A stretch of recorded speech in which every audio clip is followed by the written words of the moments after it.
இது 5 kilo weighing scale. Unboxing பார்க்கலாம். தட்டு ஒன்று, அதுக்கு மேலே போடுற எஸ்எஸ் பேன் ஒன்று கொடுத்துருக்காங்க. கவர் இருக்கு உள்ள. அப்புறம் ஃபிக்ஸிங் ஆலன் போல்ட் கொடுத்துருக்காங்க. ஒரு ஸ்பேசர் ஒன்று இருக்கு.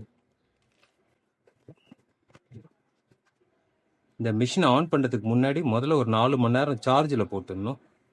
முதல்ல நம்ம சார்ஜில் போட்டுருவோம். கரண்ட்டில் போட்டோன்னே எல்இடி க்ளோ ஆகுது.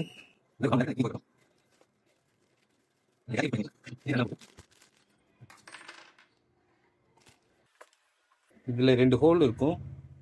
அதுவும் இதுவும் மேட்ச் ஆகிற மாதிரி முதல்ல கரெக்டாக வச்சுக்கணும்.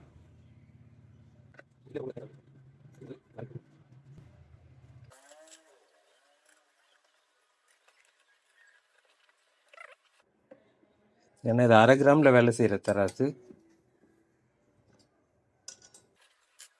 இது மேலே வைக்கிற தட்டு.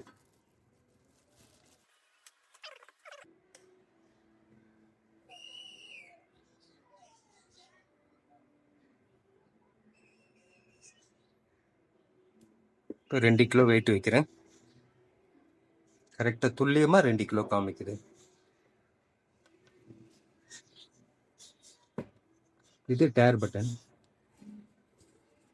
நம்ம ஏதாவது பொருளை வச்சு அந்த பொருள் எடை தெரிய வேணும்னா அதை டேர் பண்ணிட்டு இருக்குது இந்த பட்டன்.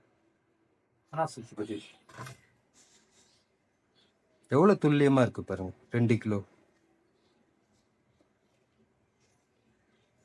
டிஸ்பிளே இருக்கு. பின்னாடி ஒரு டிஸ்பிளே இருக்கு.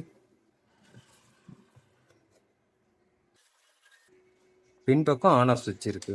நம்ம தேவையில்லாத போது மிஷினை ஆஃப் பண்ணி வச்சுக்கலாம். இந்த பக்கம் 2 ஸ்க்ரூ கொடுத்துருக்காங்க. பேட்டரியை மிஷினை ஓப்பன் பண்ணாமல் பேட்டரியை ரீப்ளேஸ் பண்ணிக்கிற வசதி இந்த மிஷினில் இருக்கு. இது டொமஸ்டிக் பர்பஸ் மிஷின். நம்ம கமர்ஷியலாக யூஸ் பண்ணோன்னா ஸ்டாம்பிங் வாங்கி யூஸ் பண்ணணும். இது டொமஸ்டிக் மிஷின். இந்த மாதிரி தட்டு மேலே போட்டிங்கன்னா உங்களுக்கு லேசாக இது மாதிரி ஆட்டோலாம் இருந்துச்சுன்னா நீங்கள் இந்த 2 லைன் டேப்பை ஒட்டிட்டிங்கன்னா அந்த ஆட்டம் தெரியாது. ஏன்னா இப்போ நம்ம இதுக்குள்ளே இப்போ ஏர் போயிடும். நம்ம அந்த வெயிட் வைக்கும்போது அந்த ஏர் வெளியே வரும்போது அந்த சத்தமும் வரும். அதே சமயத்தில் எடையும் ஒரு 1/2 கிராம் 1 கிராம் முன்ன பின்ன காட்டும். அதனால் இந்த மாதிரி தட்டு அப்படி சும்மா அது மேலே தான் வச்சுருப்பாங்க எல்லாரும். நீங்கள் இந்த 2 லைன் டேப் போட்டு சுற்றி இந்த 2 லைன் டேப்பை ஒட்டிட்டு அதுக்கப்புறம் இதை வச்சுட்டிங்கன்னா உங்களுக்கு இந்த ஆட்டமும் இருக்காது. உங்களுக்கு வெயிட்டும் அக்யூரஸியாக காட்டும். வணக்கம்.